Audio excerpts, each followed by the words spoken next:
And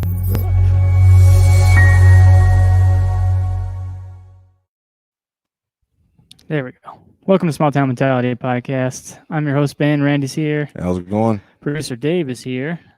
Hello. Moon Blossom. And today we have a guest, host of the SDR show, co-owner of Gas Digital Network, and host of the Shipwrecked Cruise. Cruise, correct? That is correct. How are you, gentlemen? I've been pretty good. Yourself?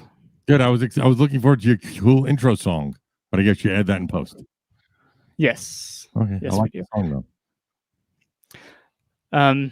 I've been following you guys for quite some time now, about 2 or 3 years, Gas Digital and all the shows and That's stuff. pretty much since the beginning, because we've only been around, I think, 3.5 years at this point. Yeah, I'd like the progress of like listening to Lewis and you, and the progress of your studio that you're in right now, and building the whole new one was kind of interesting to listen to. It's wild to see videos come up from 3 years ago where we didn't even have microphone. Like we were handheld mics sitting on a couch 3 years ago. It's crazy to see what happened. And then we built this studio like maybe a little over 3 years ago. And then I was looking at something from 2 years ago, and it was construction from our new studio. So we opened in May 2 years ago. It's pretty crazy. Yeah, it was fun to listen to the progress, because like you and Lewis would always have like updates on each of your shows for what was going on that week. For sure. I think it brought us closer to the fans in a lot of ways that behind the scenes shit people love. In fact, I was talking to the CEO of Barstool Sports recently, that woman Erica, I can't remember her fucking last name, and she said that their company exploded when they started incorporating more behind the scenes footage and showing people how they make the shows, and that's what launched their exponential increase, was when they started doing that. No, nice. Yeah, you've got a way with you're very interested in business and how things run and work. Oh, for sure. Yeah, forever. I think it's fascinating. It's an interesting mix, me and Lewis, because Lewis is far better than me at the promotional Instagram, constantly on Twitch, constantly on Twitter kind of dude. And if I'm trying to post, I just hired someone now to post for me because I hate doing it. So they just asked me to send a bunch of pictures, and they do it because I'm terrible at it. You know, my only rule with them is don't look in my DMs, because all I'm doing is trying to sleep with different women. So yes. Yeah, and you were in a war with Shannon, right? About who can get the most Instagram followers. Yeah, she destroyed me. I mean, the big tits are always going to win, but it doesn't matter because I got verified, so I have the blue check. She can have all the followers she wants. I started to belong to society that day once I saw that blue check. Nice. Lewis doesn't even have one, so it makes me one better than him. Yeah. He does bitch about that quite often, that he doesn't have one yet. It's funny because I've seen people with 500, 800,000 followers that don't have a blue check, but I've seen people with 1,000 that do. So I don't know what the rhyme or reason is for how they decide that. Not that I'm complaining. Now, our show isn't really an interview show. It's more of a hangout show. And I know these two guys don't really know much about you, but I will probably ask you a bunch of questions. That's just fine. Because I've been listening to you forever. So cool. I actually do. I always try to do due diligence when I go on a show. So I listened to your show from last week, and you actually brought up Legion of Skanks. And then someone there said, YouTube isn't profitable. I don't know who said it, but one of you said it. Yeah. YouTube still isn't making money, but YouTube is actually like 15% of Alphabet's gross. You know, that's of their profit. 15% of it is, and Alphabet's the parent company that owns Google, and like 15% of their profit comes from YouTube. Oh, nice. Just so you know. And also, in terms of naming something, you saw how Legion of Skanks gets a ton of advertisers. While they do, and so does SDR, if I could go back in time, I wouldn't call the show Sex, Drugs, and Rock and Roll. I wish they didn't call it Legion of Skanks, just Legion, because it's much harder to get advertisers in this market when you have any sort of sexual name. I've had bands not do my show because the name it has sex and drugs in the title. Crazy. Yeah, I think the point I was trying to make is it's still possible to make money even though you're not playing that PC game. Yeah. But the biggest profit maker on the network is part of the problem. And that show has maybe, I don't even know exactly, but let's say substantially less listeners than Legion, but making substantially more money because it's a political, safe, mainstream show that everybody wants to be advertising on. It's crazy. Yeah, it's the world we live in right now. I used to listen to Dave's show on and off here and there. I like Dave a lot. But super smart, super funny. Yeah, very smart. Yeah, and the way he puts things in his show helps you make sense of things. Yeah, I think he found his road, kind of like a Bill Maher did or Jon Stewart did. Comics that found a path in the political landscape. I think he's going to be making far more money than he ever did on Legion in doing what he's doing right now. Yeah. I mean, he's got a kid now, so that's good. Yeah, well, he's got to be serious. Hey, this guy sucks. I saw that. That was cool. Where's the Animal Crossing talk? This is the guy from last week. You said you did some due diligence, and all he wants to do is talk about Animal Crossing. So he's trying to bring it up in every show now, apparently. Okay. I like reading these things. If you listen to last week's show, we did not make a great impression. No. That was not a good episode. To the last show that any show does, because you should be able to stand by your last show. Yep, True. I agree. 100%. Yeah, I guess so.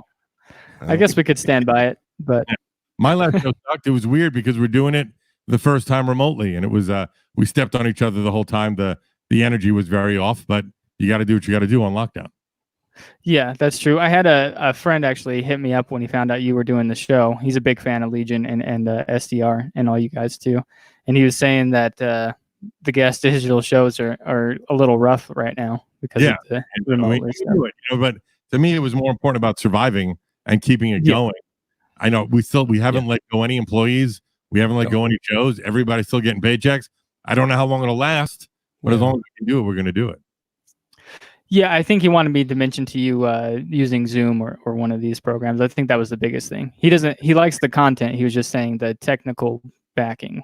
Yeah, I think everybody's on Zoom right now.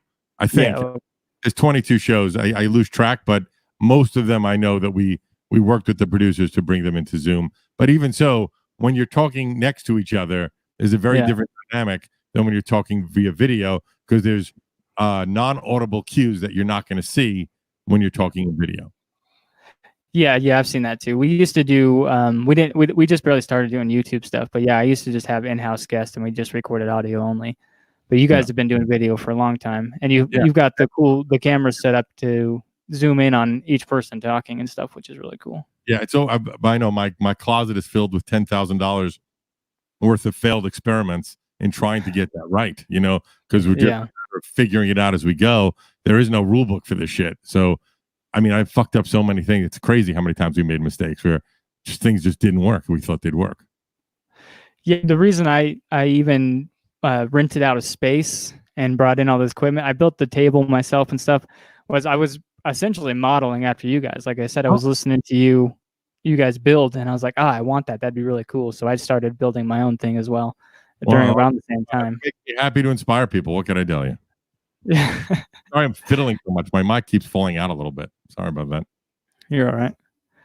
I mean, this is it's not a professional show, which I appreciate you doing. And I just noticed, I like that the SDR logo is still here. That fell off the wall, but it's back. That's good. Yeah, nice. Yeah, that's what I got this back here for. Just because I don't know, I had a banner made for some reason, and now I've just got it hanging up. Were you the Randy? one that called me a while ago to ask about network setups, or that was somebody else? It could have been me. Yeah, it could have been me. Yeah, I try to be fully transparent and will answer any questions that anyone ever has with regards to how to set up a network, what to do on a podcast. Like, I know when I first started in radio and started as a strip club DJ and started in podcasting, nobody would fucking help me ever. Yeah. And I always vowed I'm not going to be that asshole. So I go on, like I think how this happened. I go on podcast forums all the time, and not that I'm saying what I know is fucking always right, but I can give you from my perspective of what may work or may not work. Yeah, it could have been me. I tried to set up. I had a little network going. It's kind of on the down low right now because I haven't done much with it. Maybe that's why I was asking. But yeah, I've got like 6 shows. But it's not very big. That's cool. Oh, to get us started. Try to advertise for and stuff. It might be 7 soon. Might be 7 soon. Yeah. Randy's fiance is talking about doing her own show. Well, you can pull the Lewis maneuver and just give every girl you're fucking a show. Yeah, that could work. I think the biggest problem we have here is because you guys have a lot of locals, and nobody in my town even knows what a podcast is. So that's kind of an issue. So you have this setup is great. You can get anybody. Who gives a shit? Now that I had a rule on SDR that I would never do call-ins or video chat. I never wanted to. We turn down guests all the time. But now that we have no choice, it opens up a world of guests. And I've just been hitting up people on Twitter and Instagram all day long. All you need is one person to say yes. Yeah.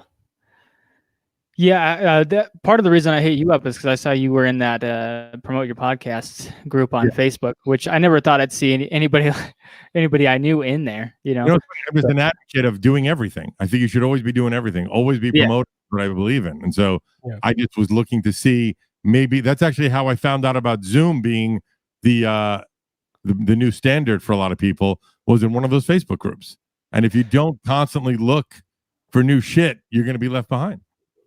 Yeah, there's definitely a lot of useful information in there, but it's mostly spamming and stuff. But I'm in a lot of them. I think I'm probably in 7 or 8 of those podcast groups on Facebook. And all the podcast Reddits and shit. And I check them out all the time. I just think that that's how I found out about audiograms. That's how I found out about a lot of different things that I didn't know about, was just constantly checking those fucking websites. Yeah, Headliner's great for that. The Headliner's great. Yeah, I like to. Recently, I've just been clipping parts of the YouTube video out and using like a 30-second clip. I recommend that wholeheartedly, because the fact that you have a visual element, you should obviously be using it in your highlights for Instagram, because it's a video platform, visual platform. Yeah. Randy, do you have any questions for Ralph? Not so far, dude. I'm just chilling and listening. Yeah, just chilling. Listening. I'm cool. Dave, didn't mean to interrupt your sleep, everybody. So Ralph, you asked Carl from WATP to take a listen to your. Yeah, I don't give a shit. Show? It's a part of always be promoting. They tagged me in something because I was on the Stuttering John show, and I guess they were ripping apart Stuttering John. Always. And someone tagged me in it, and I heard it, and I'm like, all right, guys, feel free to shit on my show. I don't really care. Makes no difference to me. I feel that as long as they're talking about you, that's all that really matters. Yeah, but I think your show compared to Stuttering John's, I think you're doing just a little bit better. I don't know. Actually, his show I had only listened to the week before, as I tend to do, and it was just, the whole thing was about Howard Stern, and I was like, wow, that's surprising that's 30 years later. That's still the topic, but I didn't know if that was for that episode specifically, or if that's the common vernacular there. I don't know, but he's an interesting dude because he did do a lot. He's been around forever. Got to give the guy some credit. I'm not saying I wouldn't have Stuttering John on my show. That'd be very interesting to me. Yeah.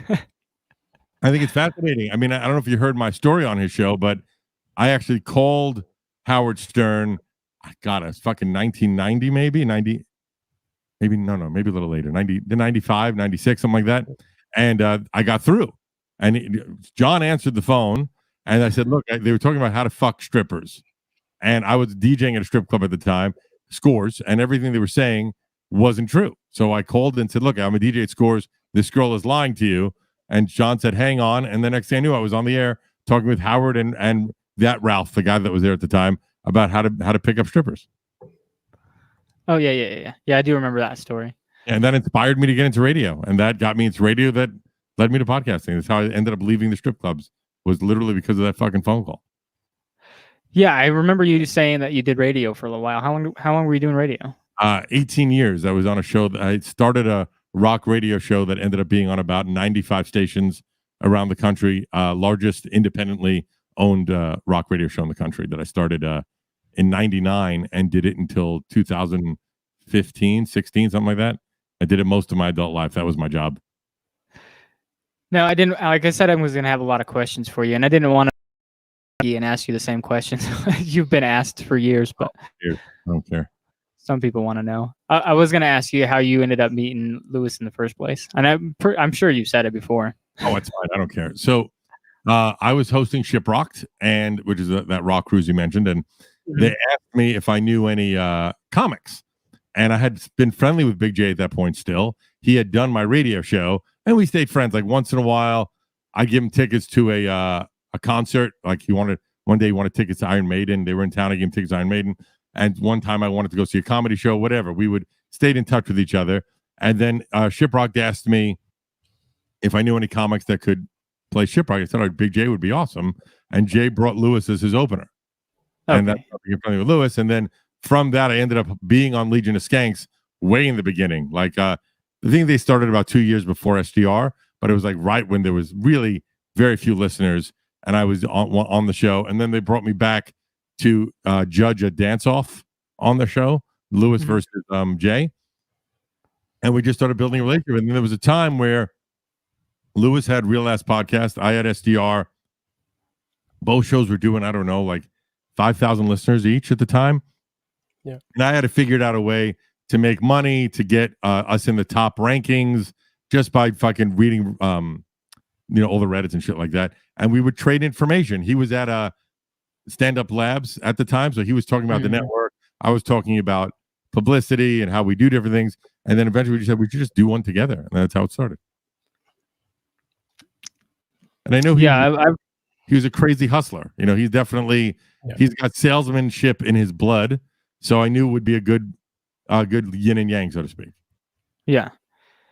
Yeah, I just got a guy in on my stuff the studio didn't look like this 3 or 4 weeks ago. We've just changed everything. I brought him in and he started helping me out with everything, new equipment and getting my ass in gear to buy a new table and chairs and all that things.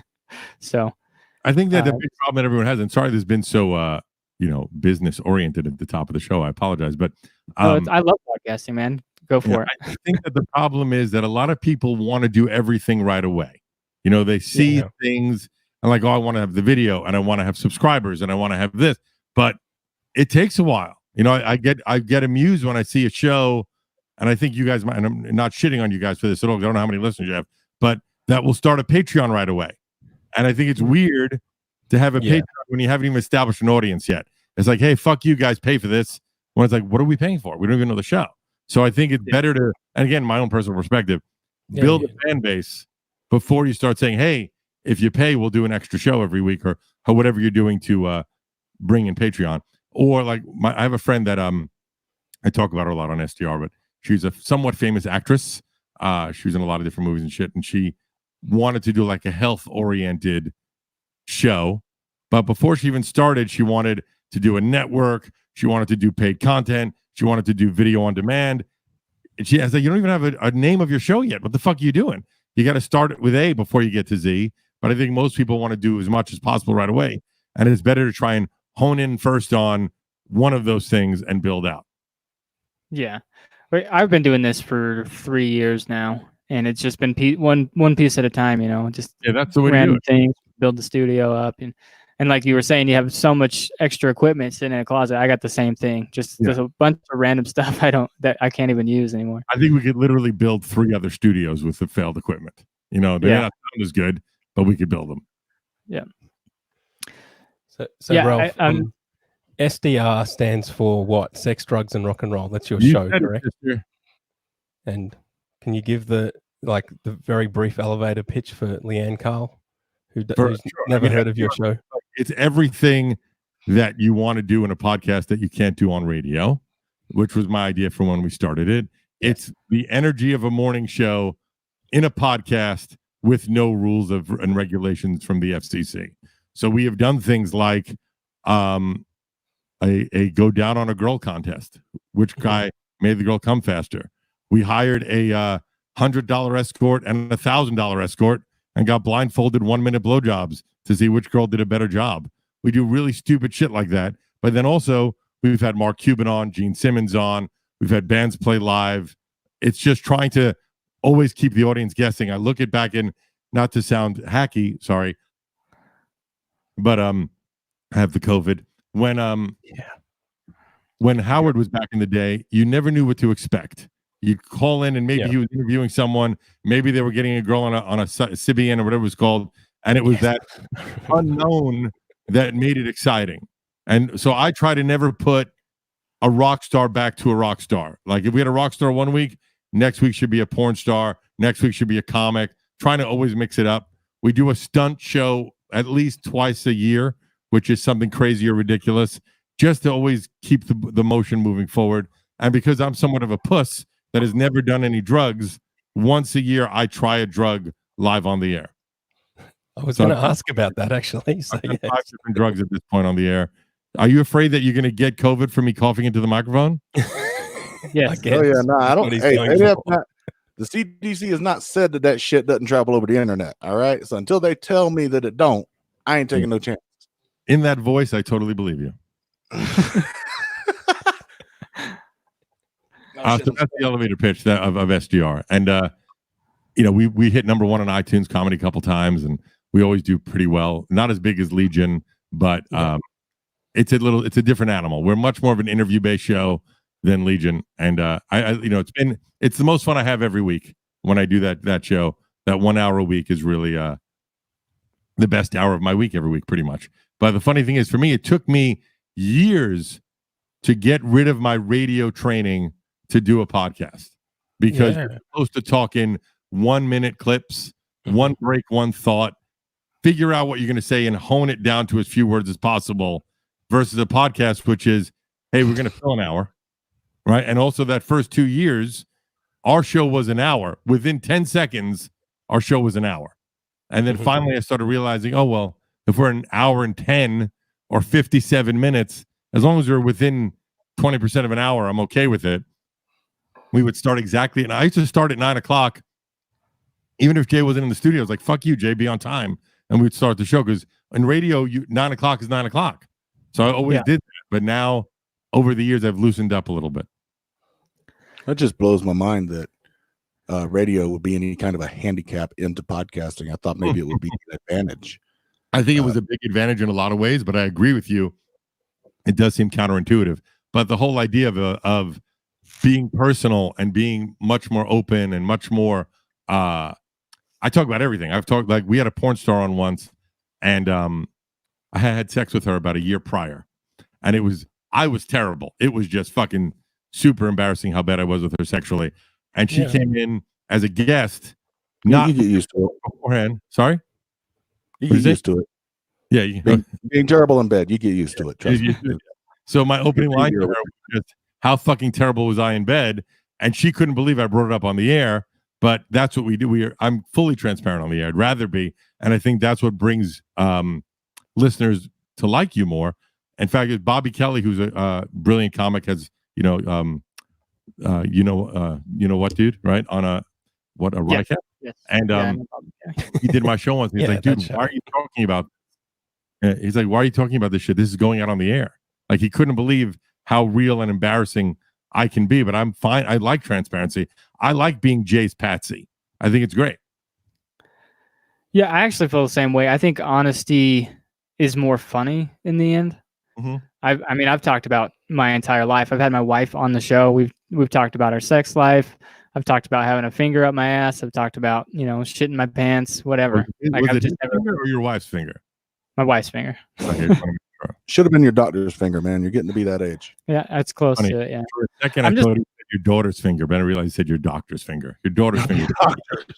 Yeah. Well, I mean, the daughter's finger would probably feel better. It's smaller, but gross. Well, depends how hot your daughter is, I guess.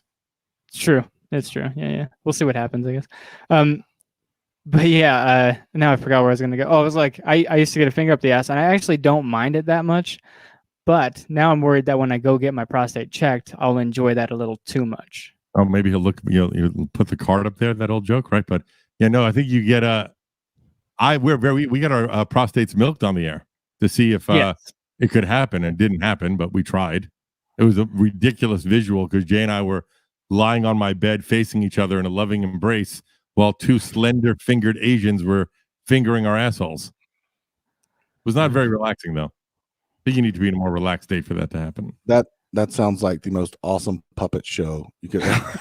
Yeah, except that Jay handled it a lot better than me, where it was very obvious. Just like one time we had a chick pee in our mouths, and I almost gagged immediately, and Jay was gargling with it. Like, you could tell which one of us had done it before.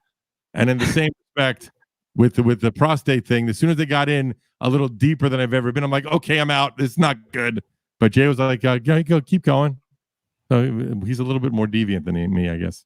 You guys also weighed your cum before, right? Yeah, we weighed our kids in the Great American Batch Off. And Jay's punishment when he lost, we both decided on a Thursday that we would stop having any sort of ejaculations, no masturbating, no sex. At the time, the show taped on Mondays. And that Monday, we would have a contest and weigh it.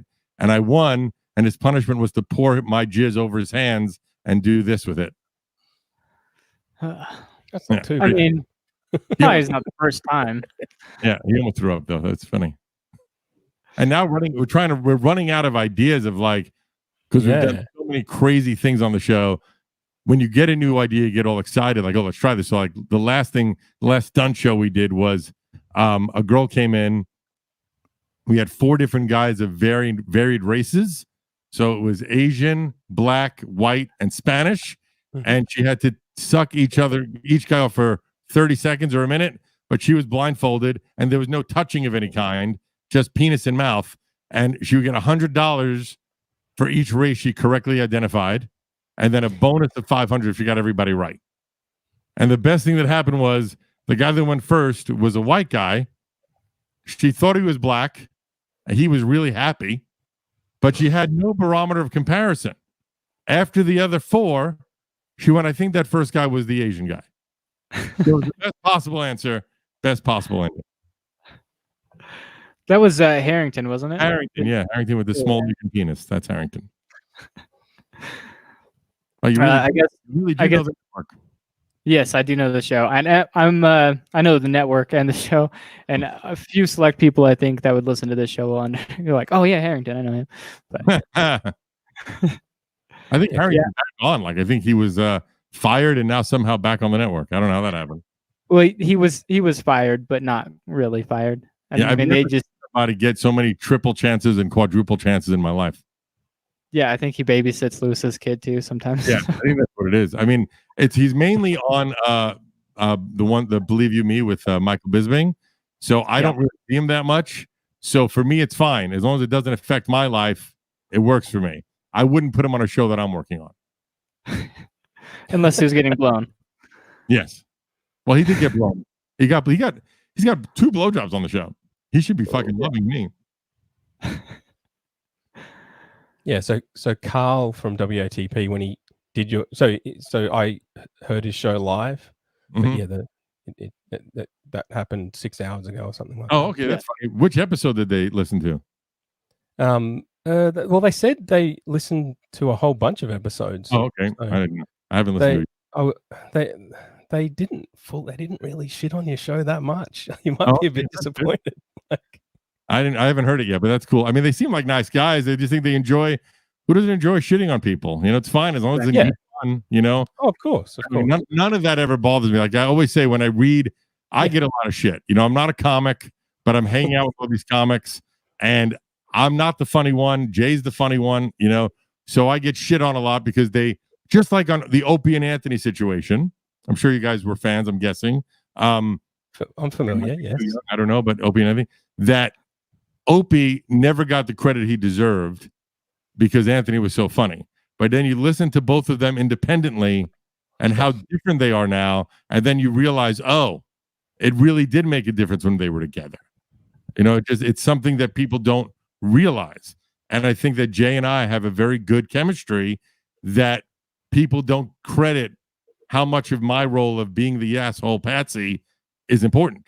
And to keep the show on path. And sometimes like Jay's so drunk or high that he would just be trailing off into the sunset and not interview anyone, you know, so that's fine. It's just not what SDR is about.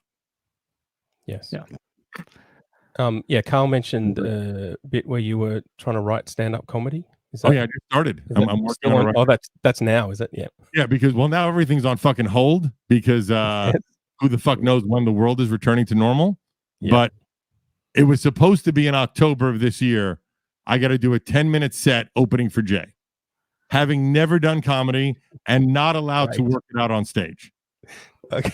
So I'm fine with it. I'm going to bomb. We all know I'm going to bomb, but I'd like to bomb with good material. And I've never written a joke before. So what I did was I wrote little stupid ideas down for the last couple of months. Then I took a one pass at writing jokes. And then I gave it to Kim Congdon to try and help me shape it more. Mm-hmm. Sorry, I'm really sorry about that. You're right. She gave it a 6 out of 10 for someone who's never written comedy before, which I think is great. I'm happy to see. And she just texted me the other day that she's so fucking miserable and borderline suicidal during COVID time that she needs to either take a break for a few months or I should find someone else. So I don't know what I'm doing right now, but right now it's the whole universe is on hold. So I don't know. Yeah. Have either any of you three done stand up? This one has. Yeah. This one still does. You do it all. As you can tell by my talkative personality today. Yeah, you seem really riveted, by the way. That's what he's like all the time. How long have you been doing comedy? I've been doing open mics for a while now. It's no like paid gigs or anything. Mm-hmm. I think I have a leg up because I've been on stage in front of 70, 80,000 people and I don't get nervous. So I think having that already in the band, like there's been times where one time on Shiprocked, the band was going to be 45 minutes late and it was the first show of the day. So it's like the sail-off show on the first day. And there's just 6,000 drunk people super fucking annoyed because they want to start and we're waiting for the band to go on. And the owner came up to me and goes, look, you got to go up and kill 45 minutes because the band is not going to be here on time. And there was like 3 hosts because there's like 6 or 7 stages at a time. And none of the other hosts would come up with me because they were fucking, what are we going to do 45 minutes? I'm like, I don't know. We'll fucking figure it out. Who gives a shit?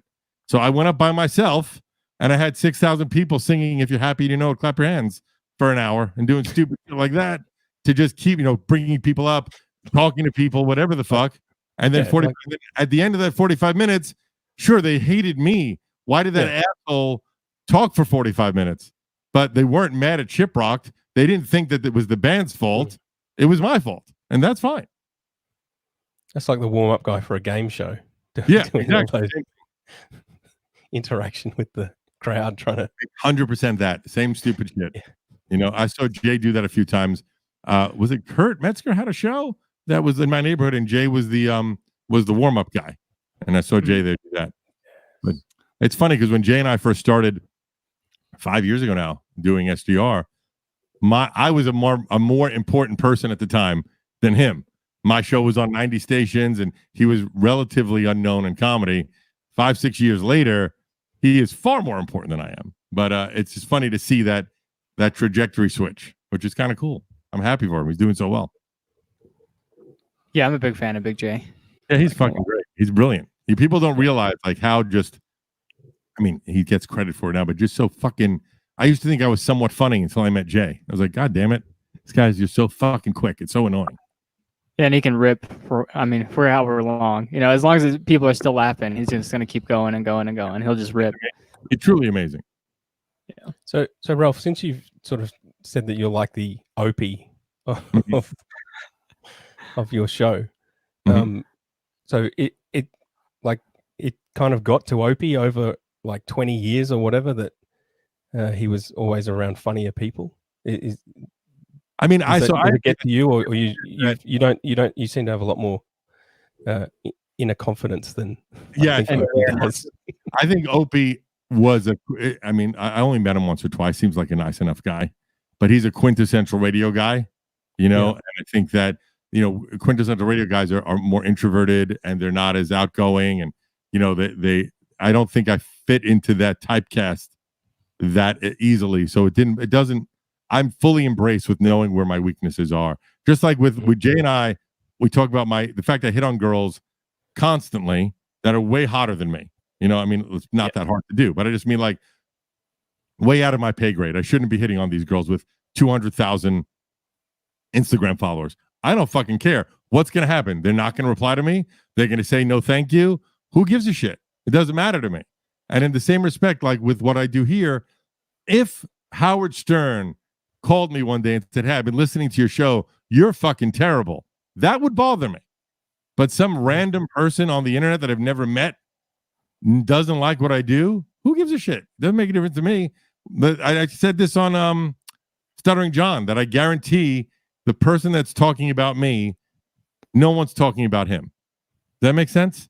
Like, why should I care about that person's opinion?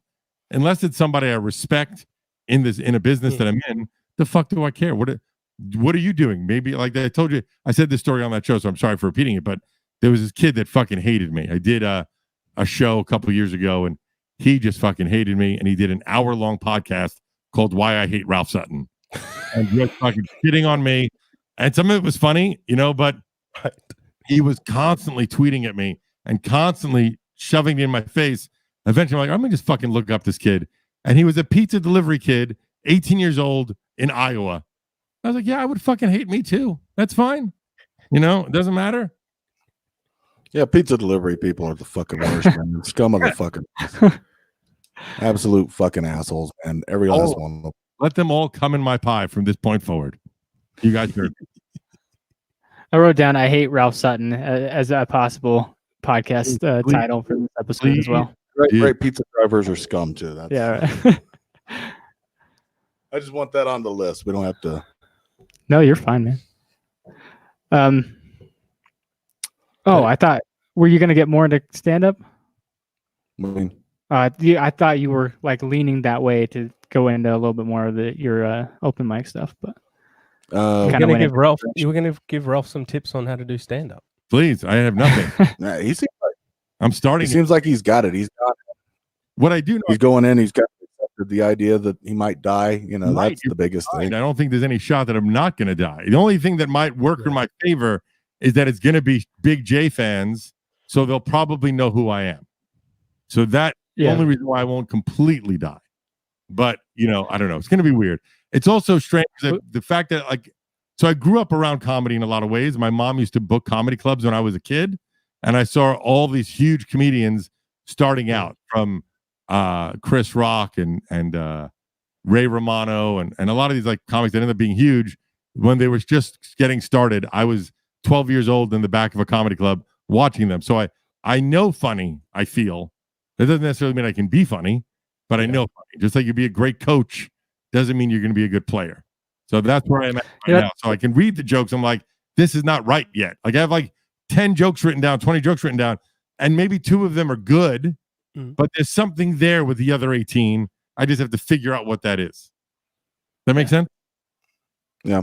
Well, I mean, I can guarantee I've never done a show that's the size of what you're about to do, so I don't know if I can give you any advice without feeling like a fucking hypocrite. Oh, well, that doesn't matter. I'll take it from anywhere right now. You have more experience than I do. So I don't know. I mean, what's your top tip? I wrote that down. I got it. My top tip to anybody going into stand-up comedy is don't do it. It takes more, it takes more balls than anything else.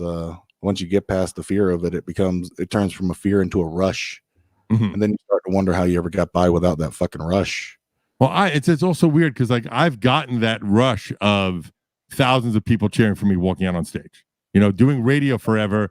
The show was pretty big at one point, and we were on almost 100 stations, and I would be hosting the Sturgis Rally or hosting whatever big events around the country, and walking out on stage, and people would know me and a big cheer. That's a great feeling. I haven't had that feeling in a while, but I'm not going to get that here because I think in a comedy you have to win them over. Where in that arena, I was already on their side. They already liked me because they already knew who I was. Yeah. I don't know if I've ever been cheered on stage. I've thought about comedy because I've been invested in it for all my life. Really, I love listening to comedy. I love following comedy. I love comedy podcasts, and I've thought about it. I've written down a few things here and there, but I've been saying I'd like to do stand up for probably 5 years, and I don't know if I'll ever have the courage to do it. Is it holding you back from doing it? That I'm not funny, mostly. Oh, I'll do it. That'll be a problem. Yeah. I'll tell you what though, Ben, you make me laugh. Ben, you make me laugh the most when you're driving in your truck. Oh yeah. I don't know why. It's like maybe you're the most relaxed, or could be. That's what I wanted to ask you, Ben. Are you considered part of essential services? Are you still? You can drive your truck, right? Yeah, I drive a tanker, so I deliver fuel to gas stations, and so I think that's never gonna stop. I don't think. They're always going to need fuel. I mean, how else are the other essential people going to get to work and whatnot? Well, if we all switch to electric cars, then you wouldn't need fuel. Yeah, that's true.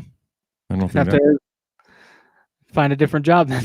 How long have you been doing it? This is my 7th year driving. Wow. Is that how you found podcasting? Yes. Yeah, pretty much. Yeah, about 6 years ago or something. I used to drive cross country, and I had a co-driver. Like we'd switch on and off, and the truck would always be moving. So you'd be asleep, and he'd be driving, and so on. And he always told me about podcasts, but I never really paid attention. And then when I became a local driver, I'd get super bored, falling asleep driving nights. And I was like, I got to find something to do. And I was like, oh, yeah, what were those podcast things that guy was talking about? So about 6.5 years ago, I started listening to him. And then about 2 years into that, I was like, I think I want to do this. And I had some recording equipment at home. So I just set up like a 1 mic thing on a desk. And 2 people were talking into the same mic. And it was horrible. But that's where we started. Did you ever think about doing it while driving your car, like podcast on the road, driving your truck? Yeah, I just bought a new headset. I'm not sure how it sounds yet, but my old one was pretty bad. So I've been kind of toying with that as well. Because there's a lot of people up at night, and maybe I'll do like some bonus stuff or a different show or something. Yeah, put a camera in the windshield and fucking why not? There's already a camera in the windshield, but that's for other reasons. That's to see if I'm on my phone or whatever. Oh, really? That's funny. Yeah. So let me ask you this. You asked me the elevator pitch for SDR. Let's hear the elevator pitch for STM. Somebody else already did that for us. It is everything you could possibly want if you wanted to show why podcasting should be banned. That's true. That is a review of our show. It's pretty much my general idea was I wanted to be anti-PC, much like most podcasters. Well, not most. A lot of people are kind of. I disagree that most do. Okay, no problem. I would say more than most are not. Yeah, I'm very safe. I like the idea of being able to say whatever we wanted to. Right, that is interesting. And then I also I liked hanging out with people. And it's like this. I don't care. I don't really care if anybody listens to it. That's how it kind of started. And I was like, I just want to go and hang out with my friends once a week and have a conversation. And the idea was no topics, no direction, turn it on and see where it goes, to get random different people in here and then just kind of see what happens. That was kind of the idea. 3 of you and then someone else every week? Yes. Yeah, that's how we try to do. We try to get a different person in here. And then sometimes it's more interviewee. Sometimes it's more funny, I guess. And then sometimes it's just like we've gotten into depression and things like that, mental health issues. It's just I don't put a stamp on where it goes. We just it's important. I hate when it's funny because coming from rock radio, I've said this a few times. There was a time where I got to interview Ozzy Osbourne, right? So we got to. They told us very simply, all right, there's 10 of you.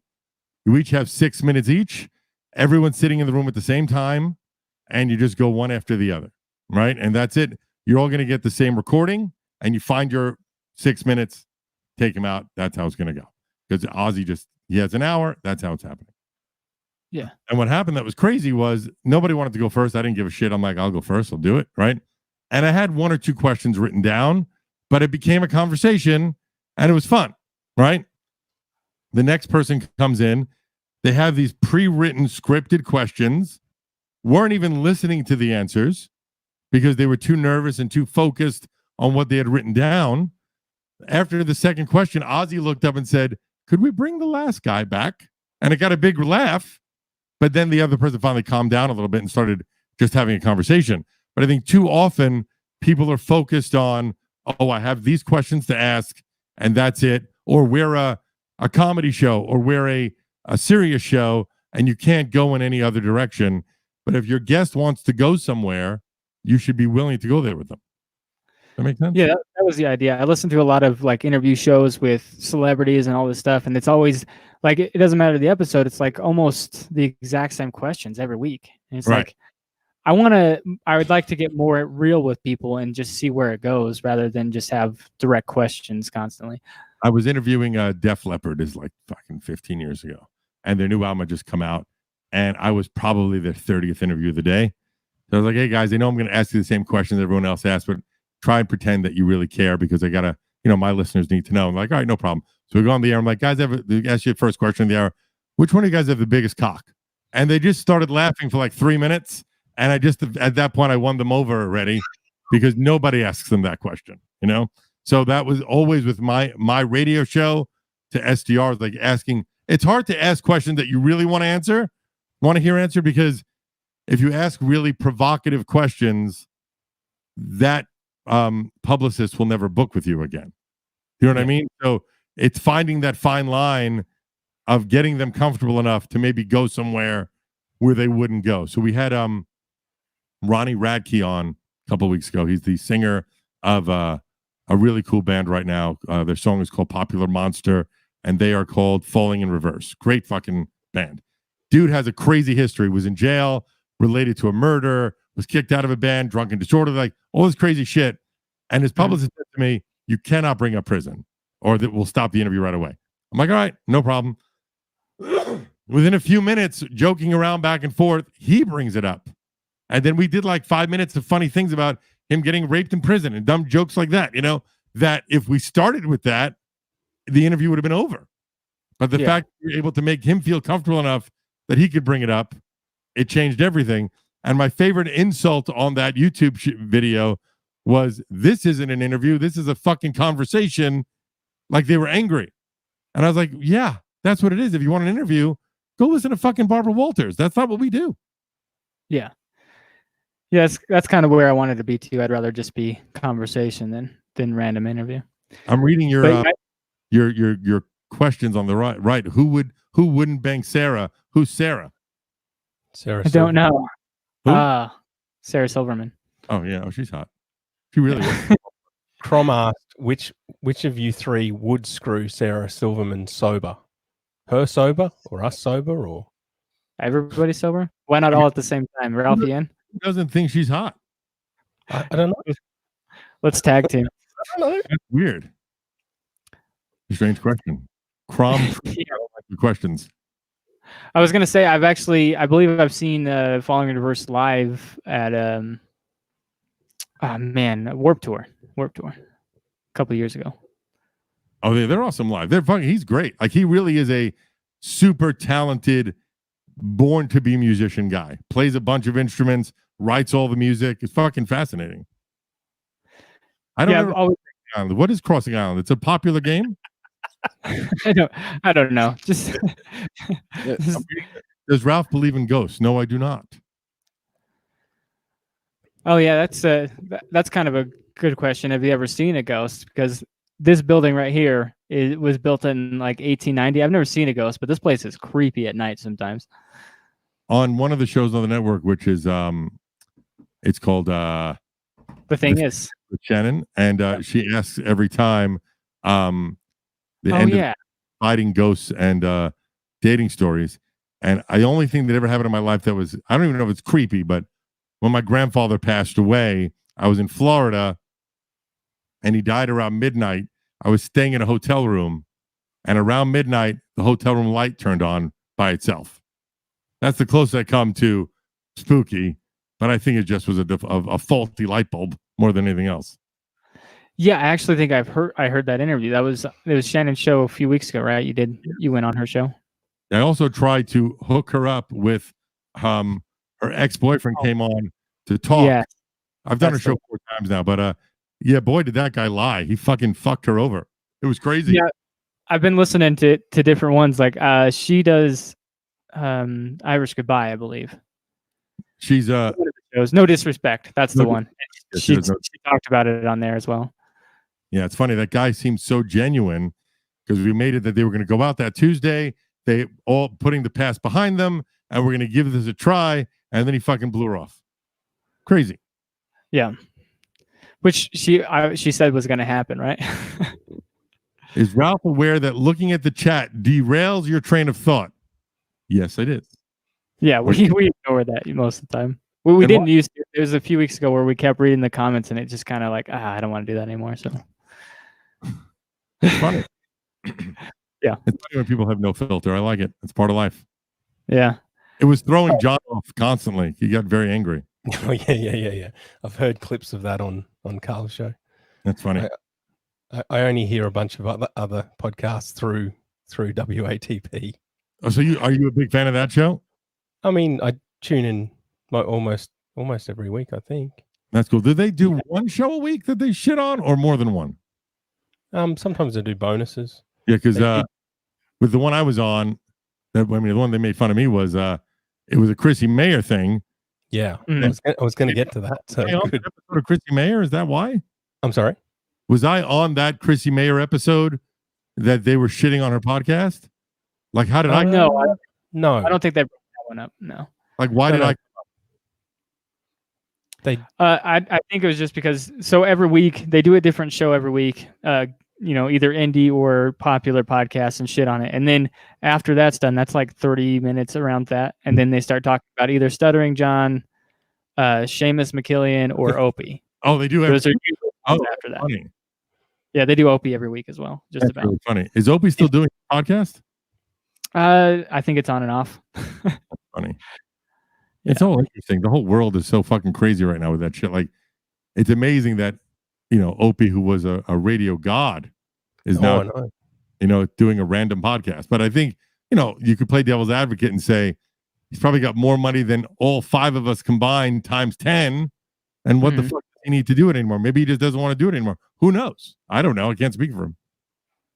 Yeah, maybe he's just bored, and he went a different route where he didn't want to have like a studio, and he'd just bring like a Zoom recorder, and he'd always do it in like a restaurant or a bar, and you could hear everything that was happening. Yeah, I think he liked the idea of being a 180 from radio. Yeah, it was everything you're not supposed to do, he was doing. He did it at Gas Digital once with Lewis, and he just started I walked out because I was going into the merch side. And he just started talking to me, which you're not supposed to ever do that kind of shit, acknowledge other people. We used to do in radio, you do this thing like a crossover where one shift ends at, let's say, 8 and the next shift starts at 8. And it would be a joke to try and throw the guy off that was doing his last mic break while you were setting up.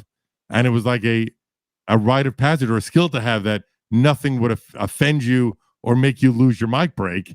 Where you one time I walked in naked, see if the guy would break. And he didn't break. That kind of shit is what shows you if a guy was really good in radio or not. So that's why I think he's doing the 180 of that. Yeah, maybe. But yeah, that they just kind of rip on him about all the background noise and things like that. That's mostly what it is. But usually it's, look, fuck, dude, who wouldn't trade right now for Opie's career? If you could say, look, you would have been able to be the Opie of Opie and Anthony, who wouldn't fucking do that? That was crazy. What a run they had. Yeah, it's true. Yeah, I listened to a little bit of O&A, and then they transitioned to Opie and Jim, which that's kind of where I dove in because I had Sirius in my truck, so I was like, I'd listen to Opie and Jim every day, and then now it's Sam and Jim, right? Right. Yeah. And I don't have Sirius anymore, so I haven't really caught their show. But I used to listen to Sam all the time in the afternoon. Do you do Compound Media at all or no? Me? No, I haven't really listened to too much Compound. Mostly Gas Digital, if I'm being honest. All right, so I'll take it. So has Ralph ever attempted cooking show before? If so, why was it not named Mutton with Sutton? Well, that's very finite. Calling it Mutton with Sutton means I have to cook mutton every week. It's a dumb name. What I did have is I had a food blog, and I called it Food and Ralphie Time because it was an acronym for fart. Nice. You also have fart. You have a fart reference in your intro song. Yeah, we do. They wrote this. They wrote the lyrics though. The band wrote those lyrics. God damn it! Off is killing me. Sorry, everyone. No, you're fine. I was going to get into a few other things. I had a few other questions. Sure. Who was the? I don't want to say like the best person you ever interviewed, but the most excited you've been for an interview. Because I know you've got huge bands, you've got comedians. Ozzy was the only time I got nervous. I didn't. I wouldn't even say nervous. It was just more like a holy shit. So we were waiting outside of the labels like offices, and there was a conference, like a lounge area with some fruit on the table, and I was leaning up against the wall, and Ozzy came out and he grabbed an apple and he just leaned against the wall next to me eating an apple, and it was too bad I didn't have like a phone. I'm like, holy shit, it looks like I'm just eating apples with Ozzy Osbourne right now. This is fucking crazy.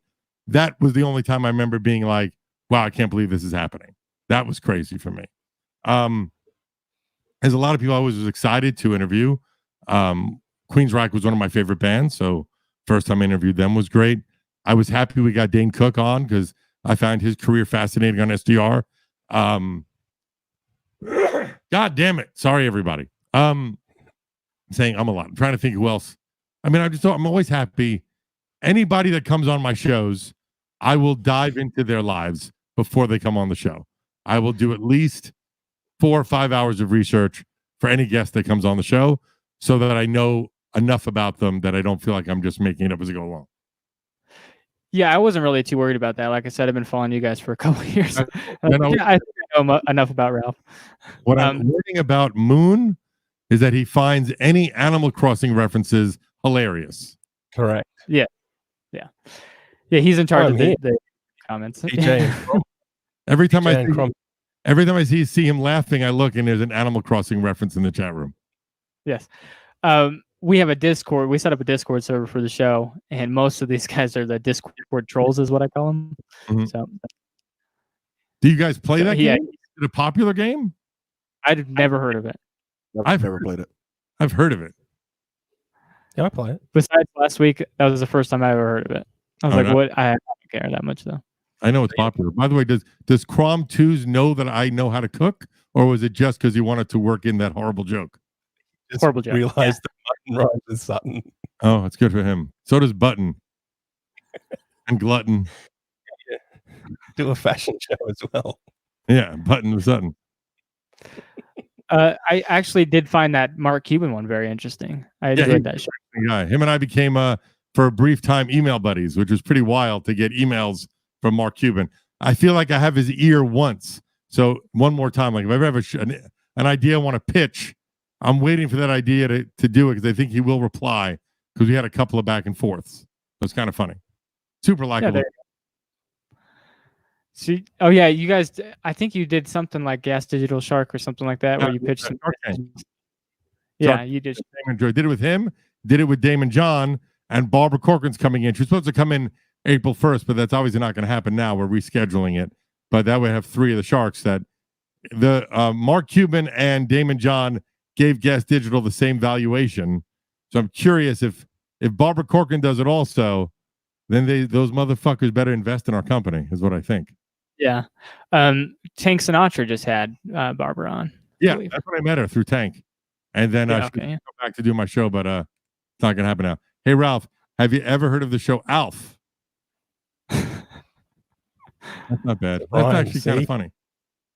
Yeah, it's the first time he's been funny. Good, DJ. So DJ writes parody songs for Carl from WATP. Okay, but I get that joke, that was better than the mutton one. I'll tell him that. Is that the same guy, right? Not the same guy, no. I'm not going to hire him to help me write comedy, but... help you write stand-up. Yeah. What if he were to write a parody song for your show? Parody of what, though? Does he just do anything? Yeah, he just writes parodies a lot. I'll take it if it's good, but I'm a fucking brutal... If I don't like it, whenever somebody asks me, happens pretty often to review their podcast, like, could you give me pointers or whatever? My response always is, look, I can just tell you I like it if you want me to, and I don't need to listen. But if you want to hear real answers, I'll give them, but I'm probably not going to like it. And very often people will back out of that. They don't want to hear shit. I'm just going to... Everyone asks everybody else, what do you think of my show? What do you think of my show? At our level. And most people don't want the honest answer. Right. They don't want an honest answer. So I always give that caveat ahead of time. And most people will back down because they just want you to listen. They don't really want you to critique. But I don't really have time to do that. I'll critique it if you want me to. I try and do a couple of shows a week to people that reach out to me, but there's only so many hours in the week. It's true. I think I'm just going to get you to say that you love Small Town Mentality podcast, and so I can clip it up and put it in the intro. Do an idea, they say, or a bumper, as the kids say. Yeah. Kids in radio that are my age, actually. I'm not going to ask you what you really think of the show. I'm just going to... clip some stuff out. All right, no problem. Hey, somebody knows Queen of the Reich. That's cool. Boomer Bomb Show knows Queensryche. That's cool. Yeah, nice. Look at you I'd guys. be surprised if I didn't know. Yeah, he's You're- really into that stuff. Are we just gonna talk about the YouTube commenters now? I mean, I actually did enjoy you shitting on him. So if you want to shit on him, I'll sit here and laugh. That's fine. I too. can't believe I think you have a girl in here. That looks like a girl. Leanne. You have a Yeah. girl. Wow. Is it someone's girlfriend or wife, or is it an actual girl listening? Me? I believe that's maybe it's producer's significant other. Ben, should we get Brandon in to ask a couple of questions? He's a master Yeah. interviewer. Hey? No, don't put Brandon in here. Ben. He has his own show an interview show. Was that the guy that was here before? The guy that was watching the video game? That guy? It was the guy on the Question. spectrum that was in here before. Oh. One question, Ben. Okay, let him ask one question. Well, Wow. Brandon. That happens. Was he in holding? Yeah, I'm the Yeah. silent producer. Oh, that's cool. You got one question for Ralph. Yeah, I don't have a great one. You already talked about the ghost one, so I just ask what's your favorite movie? My favorite movie. All right, that's not a really deep question. It is I don't deal in superlatives. Do we know that word? I don't have a favorite anything. I try not to. I would say that I like a lot of different movies. I don't really pick a favorite. I don't even have a favorite color. I don't favorite anything. Sorry for that shitty answer. I have a better one if Ben will let me ask it. Sure. Ben, Oh, It was, what do you think about when you're alone in your car? Shout I out don't to- drive. I don't have You a don't car. drive? In New Okay. York, nobody has a car. So you use public transit and stuff. I use public transit and I bike and walk.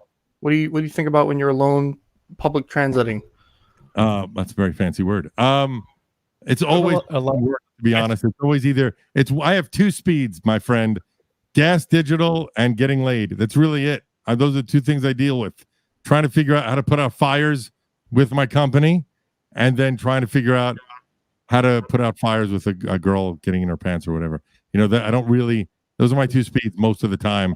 When I'm home alone, I like to watch a lot of mind-numbing, stupid shows, so I don't have to think because I feel like I'm on 10 all the time.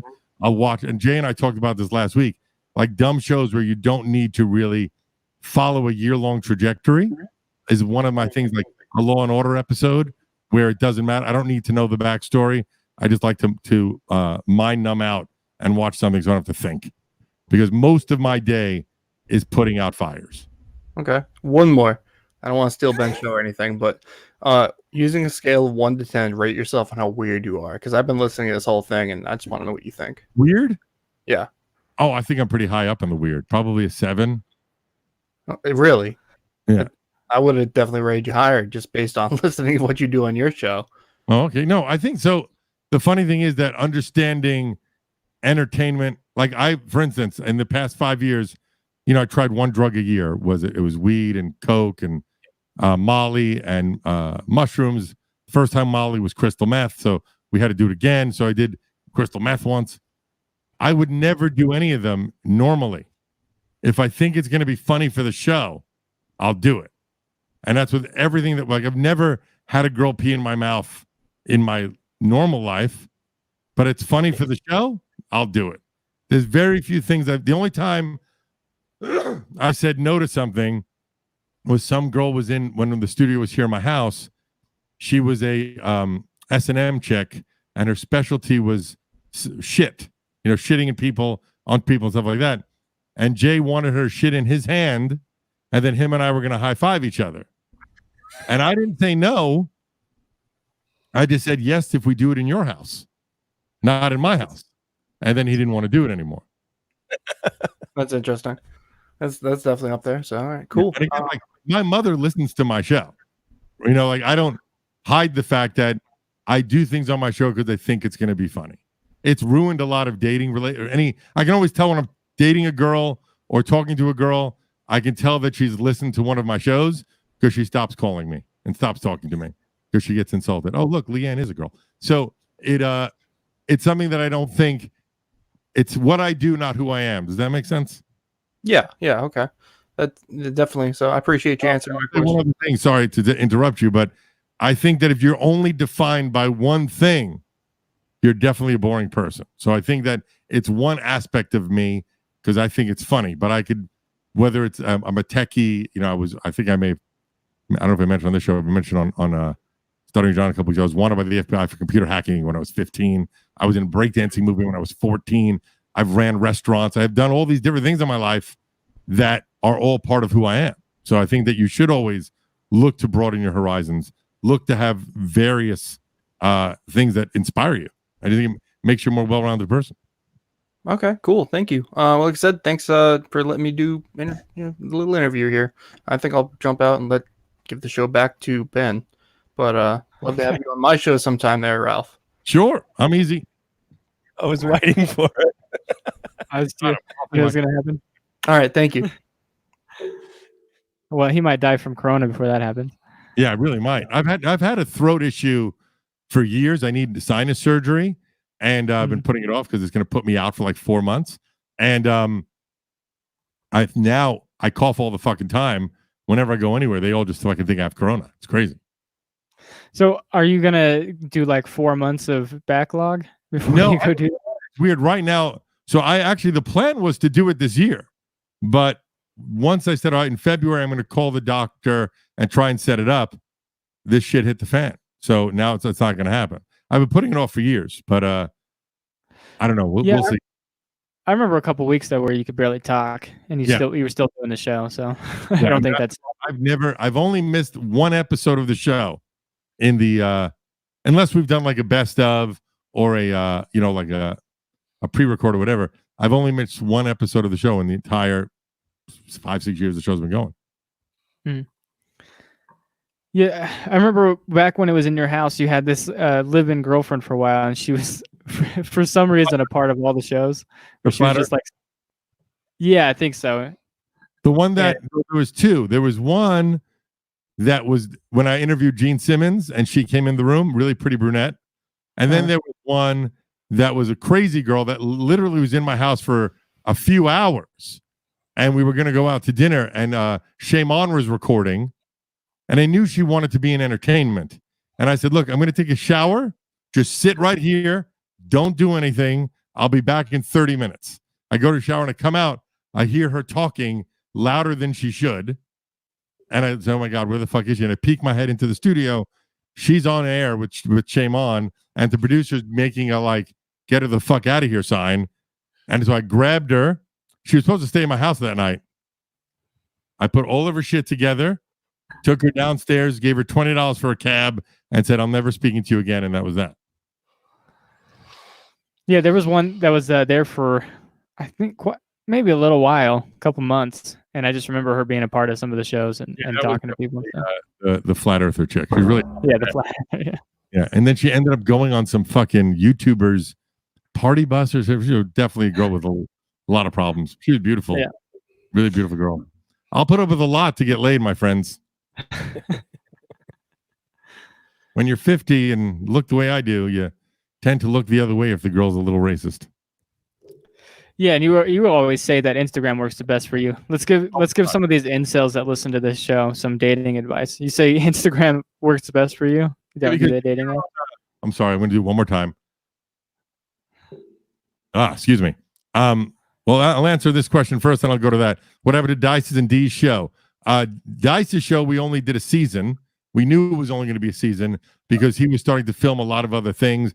Then the movie came out that exploded his career. So we knew it was going to only be one season. We hope one day maybe he'll come back and do another one because it was great, but that was the plan.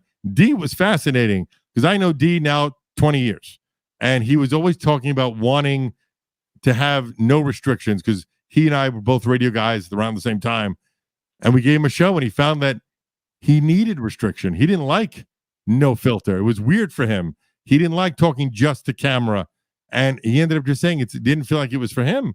So no love lost. We're still friendly, but he just felt like it wasn't for him. And then he also moved to Belize for a while because he's a super wealthy rock star.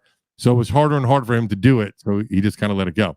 So to go back to dating advice, the Tinder, the Bumble, all those things, they don't work when you're my age or when you're not good looking. It doesn't work, right? And also, the problem with those apps is that they immediately think you're there for the obvious reason of wanting to fuck them, right? So girls will not give you their phone number right away. They want to chat on Tinder for a fucking month before they feel comfortable to meet. It's very annoying. But if you meet them on Instagram, it just seems like some dude that has some, fun pictures that reached out to you. That barrier to entry is gone. And what you need to realize is just shooting out those emails, like right now, so stupid, but it works. Hi, how are you holding up through all this craziness? That's it. The amount of responses that gets is fucking crazy because people are all going through this craziness right now together. And by showing that you have some care and realize that it's crazy, I would say that I've gotten like 30 or 40% responses on that, which is way higher than anything else I've ever written because it just gets you, oh, look, this guy's going through what I'm going through. Oh, let me talk to him about what's happening. For some reason, people are forgetting that this is the first time in humanity that everybody's focused in the world. Forget about the United States. In the world, we're all thinking about the same fucking thing right now. It's never happened before. So that commonality is bringing people together in ways that you can't even imagine yet. And if one of them is me picking up some hot girls, all the better. And then the other one I talk about, which is super creepy, is that I noticed on Instagram, because it shows you the hashtags that you've liked. And it says twice in a row that I liked the hashtag NYC. And I realized, oh, all these girls are coming to New York for the first time. They're tagging New York City because they're happy to be here. So I would reach out to those girls and say, hey, I'm a great tour guide. And you'd be amazed how well that works. Nice. So stupid shit like that. And then always comment on something on their page other than nice tits or something stupid like that. Try and make an actual comment that is constructive, follow it up with a DM, and that helps. Solid tips. You want me to you can answer whatever you want. Yeah. So we're really not looking for shows right now. We're developing one new show that's coming out next week. I'll tell you about it right now anyway. It's Joe DeRosa and Corinne Fisher from Guys. I've heard of that one. They're doing a show together that's probably going to come on next week or the week after. And we're right now, we'll sell ads for shows, but we're not bringing shows on the network. There's a lot of expense to bring a show on the network for us because of what we're unique in a way that you get a producer, you get graphics, you get everything. All you need to do is show up. We pay for not just your audio hosting, your video hosting, because we are not on YouTube. I mean, we have shows on YouTube, but the uncensored content is behind our paywall. So there's a lot of expenses involved in bringing a show on. If it was a time when we're like, all right, we're looking for shows, usually it's it's got to feel like it belongs on the network. B, it should have at least 25,000 listeners per episode.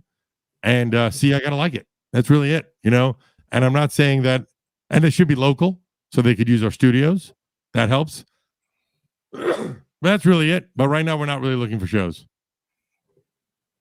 Bob said he wasn't inquiring for himself. Oh, he wants to 25,000, not quite. Yeah, we're not quite there. What's WW1, WW2? I don't know what that means. World War I and World War II. You were saying that everyone. I got what he was saying in the coronavirus. He said everyone in the world is thinking the same thing, and that's what I think. Maybe World War I. But here's the difference: is that we're all unified through social media. There wasn't that then. No way that people in Italy were talking to people in America during World War I and World War II, unless it was by phone or whatever. It wasn't really done, not on the scale that it's done now. So we're unified in an effort to stop this. It's never happened before. Nothing like this.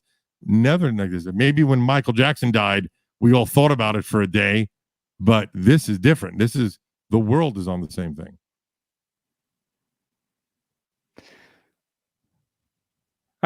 See, it does put a stop when you read the comments. It does kind of put a stop to the flow. Because we read the comment at once. Yeah, that's what I was saying. I was like, we all just got into it, read the comment. God damn it. So now he says MySpace, but MySpace, there was no fucking pandemic or anything crazy going on at the time. PJ? Yeah, PJ. What, MySpace was around during World War II? No, but he's saying, like, I guess he's assuming that because MySpace was around for a long time, but nothing happened back in MySpace days. What happened? I remember Friendster also. Nothing was going on. Yeah, I remember Friendster. And then, yeah, I think Friendster's a dating app now. I think they turned it into that. Predated MySpace. And what happened with Friendster is they had the brilliant idea, we have 2 million users, we're not making any money, let's just charge $1 per profile. And then they lost everybody to MySpace. Yeah, I miss MySpace, man, because I love the way that you could customize your page. I wish Facebook would integrate flying toasters and music, and it would freeze your fucking computer. I hated that.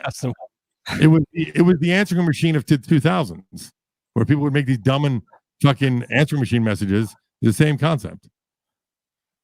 Because it was like beeps and bloops, wasn't it? The custom music in YouTube. It was just whatever you can. No, on MySpace it was MIDI. It could only be MIDI. Yeah.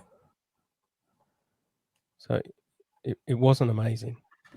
Yeah, it was pretty wild. I wasn't a super early adopter of MySpace, but I like MySpace. I mean, I think Facebook. What happened to that guy? What happened to Tom? Is he still around? I think Tom made off with. I think they sold it for. Oh, man, I can't remember at the time. It was like $10 million. I think he sold it to Justin Timberlake, and then Justin Timberlake tried to turn it into just music, and that didn't work. I think Justin had a delusional sense of grandiose delusional sense where I was like, I'm so popular, I'm going to take this failed website and turn it into something, and that didn't really work. Yeah, that's what he tried to do. He turned it into just music pages. Yeah, and the one that always made me laugh was the guys that sold YouTube for $700 million, and there were two college kids. And they had a YouTube channel for a while after they sold it, and it was just them golfing and laughing every day. Which what else? I mean, that's a pretty funny channel, though. Yeah, exactly. They were happy. Apparently, the R word on YouTube. Ralph? I know where Tom went. Tom went to Animal Crossing. Oh, is that what they said? Game called Tom. I bet Tom's just chilling, man, still in that chair with the whiteboard behind him. I wonder if he was the face or he legit created MySpace. I don't know.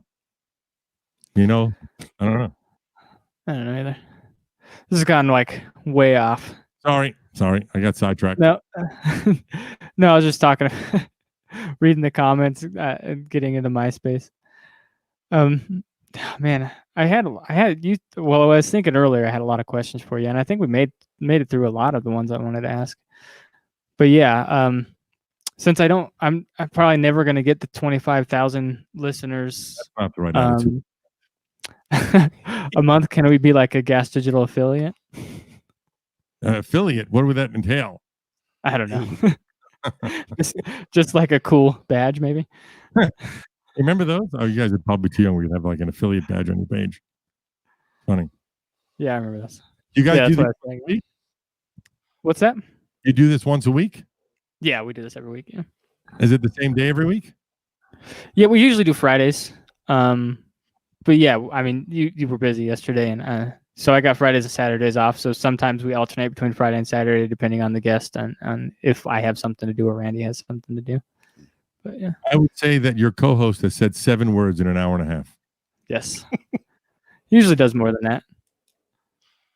Well, I had planned to stay on Friday, but we had to push it back, so now I'm off my game. Oh yeah, completely okay. through me. That's what happened. Saturdays throw you off? Yeah, Saturdays throw him off. Saturdays are for the boys, though. Rando gets going, he gets going. So sometimes it takes an hour or longer for him to fire up, but I legit thought he was sleeping the last 20 minutes. No, if I was sleeping, I'd be a lot louder. Okay.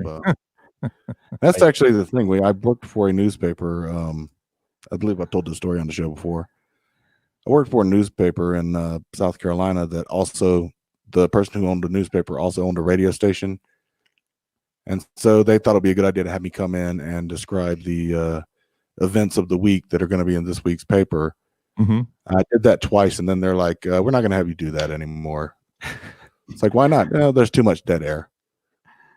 That's impossible. I talk very fast and constantly. I don't know where you're getting this idea. silences. Comedy. Silence is comedy. And I decided to bring him on as a co-host. I think that Ron and Fez is one of the aficionados of dead air. He does it really well. Yeah, people loved Fez though, didn't they? Yeah, but Ron has still to this day has the ability to let something sit for just the right amount of time. He's really, I mean, to me, he's one of the best broadcasters that ever existed. I just think he's brilliant. But I was just gonna say that, like you were talking about radio gods earlier. I mean, you can't really have that conversation without Ron Bennington. I fucking love the guy. He's brilliant. He's truly brilliant. Yeah. And he just started doing comedy. I think, or he took a long break. But I saw him do stand up a couple times recently, and it was new to him. He said, but maybe he was maybe he did it when he was younger. I don't know, but it was fascinating. Yeah.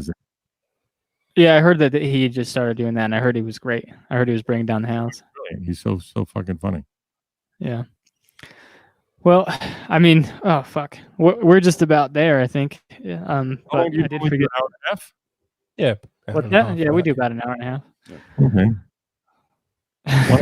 Why don't you give your co-host a solid 10 minutes to entertain us and go? You can do the ad for this week if you want. Wash your nuts. It's very fucking important, and a lot of you assholes are just not fucking doing it. Let's face it. Let's get real here. You know who you are. You know who you are with your stinking ass ball sack and your nasty ass taints. We got the solution here, though. This week, we got a solution from our sponsor, Ballsy. That's right, Ballsy. Everything you could hope for a happy sack. Oh man. Well, go on to, is it ballsy.com or? No, it's ballwash. Ballwash.com. Thank you. Go on to ballwash.com, use promo code STMPod and save 30? 15%. 15%. You should have negotiated that. Yeah, I should have. Yeah, save 15% and just get that nasty damn stank off your nasty ass balls. I don't know what the fuck's wrong with you. Why ain't you up there right now? All right. Well, do you know what ball wash is? Yeah, I think they were a sponsor on SDR at one point. Yeah, it's the activated charcoal and nut butt and body wash, and they got like colognes and things like that. That's what for you your want. nutsack. It smells like your nuts and your butts. Also, spunklube.com. Use promo code STMPod for 10% off. Get some spunk on your junk. Spunk on your junk. I think they were a sponsor too a long time. That's funny. Look at guys. These guys are still living it up. Yeah. Yeah, it's still with the indie pods. Did you find that once this Corona thing hit, that it was harder to get sponsorships or that your listenership dipped? Like, for instance, I know for a fact, Overcast released an information letter that their listenership went down by 25%. We've actually been doing better this last couple of weeks. Oh, that's good. Yeah. I think more people are just bored at home doing nothing. I think our YouTube views have gone up, but our podcast listens have gone down. Yeah, we 2 weeks ago we had this one, and I have a feeling that sometimes it has to do with, I mean, I don't know what people are thinking, but episode titles and things. So we titled this one "Fart Noises," and it's doing better than most of the weeks prior and after. I don't know what it is. I think it's the fart noises. It's got to be episode titles. It's a big important thing when you're titling a YouTube video. The most searchable thing should be the first thing in your title. Yeah. You should always name you should always put STM number whatever at the end. Whatever it is in the top is it you want whatever people are going to search for. In the episode titles, we don't even put the numbers anymore. I just did the title of the episode. Yeah, it's probably. I don't know that soon. I mean, they started doing it. iTunes now you can put the number in a separate part.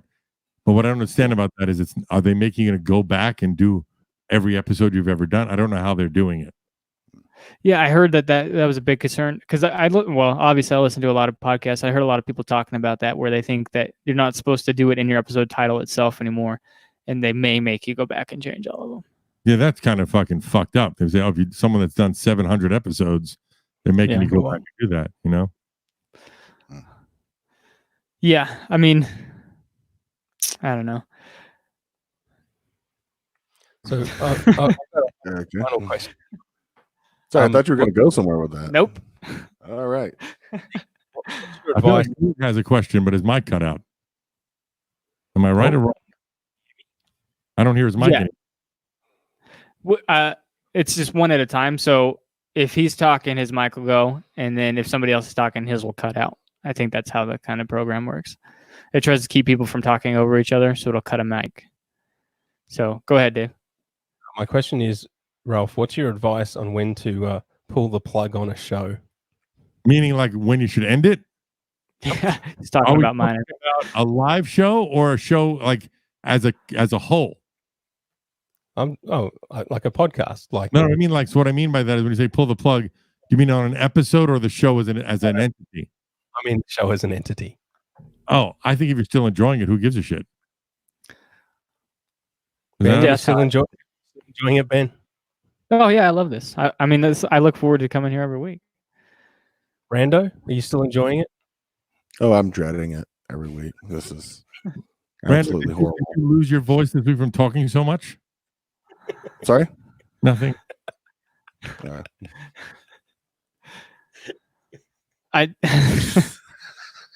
He's just fucking around, by the way. That's fine. Yeah, I mean, we're about there. If you want to plug all your stuff, I really appreciate you doing this, man. It was actually a really big deal for me today. I was looking forward to it all day. I was like, I can't believe Ralph's coming on the show. Thank you very much for saying that. I hope I lived up to your expectations. Yes. Follow me everywhere at I am Ralph Sutton. That's easy. And the SDR Show Gas Digital. What we're doing right now because of COVID, you can use the code HOME at gasdigitalnetwork.com and you get a 30-day free trial. It's about 8,000 hours of entertainment, 25 different shows, because some of the shows that have stopped are still on there. Like you could watch Dice's show or D's show, and it's the unedited, full, no commercial shows.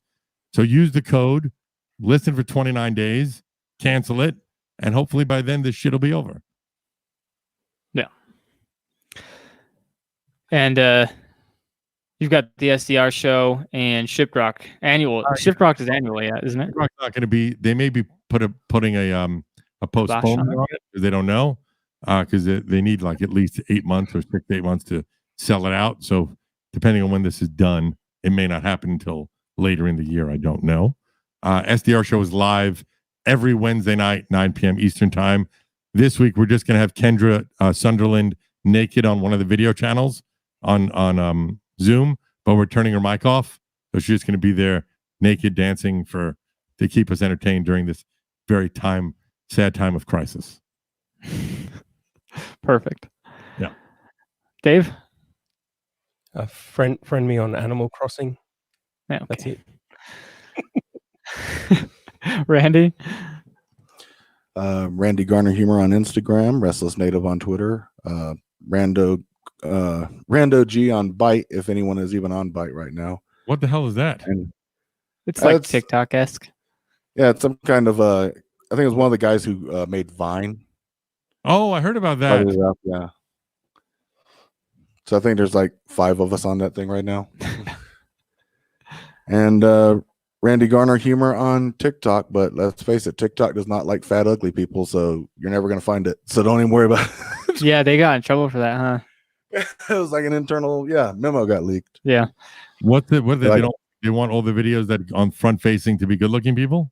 Yeah, they said if they're too fat or too old or, love it. Just generally not good looking. It's good branding. That's cool. I haven't TikTok downloaded, but I have not used it yet.